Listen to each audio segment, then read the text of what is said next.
ప్రభువా, తరతరముల నుండి మాకు నివాస స్థలము నీవే.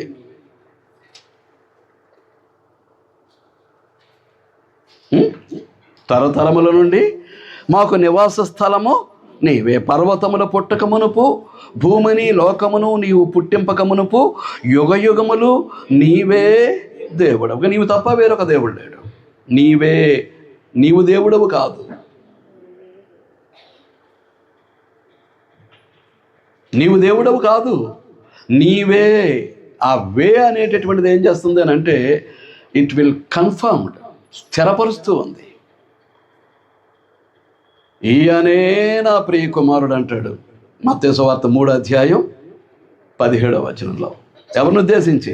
తండ్రి అయినటువంటి దేవుడు, ప్రభు అయినటువంటి క్రీస్తును ఉద్దేశించి, ఈయన నా ప్రియ కుమారుడు కాదు. మీరు చూసుకుంటే ఈయనే. ఆ సమయానికి ఆయన తప్ప మరొకడు ఎవడు లేడు. ఇప్పుడు ఆయన స్వరూప స్వభావాలు కలిగి ఉంటే, ఆయన జీవన విధానాన్ని మనం అనుసరించగలిగితే, ఈ రోజున మనము కూడా దేవుని కుమారులుగా, కుమార్తెలుగా దేవుని చేత గుర్తింపబడటానికి మనం ప్రయత్నం చేస్తున్నాం. మనం సాధన చేస్తూ ఉన్నాం. దేంతో? దేవుని యొక్క గ్రంథంతో.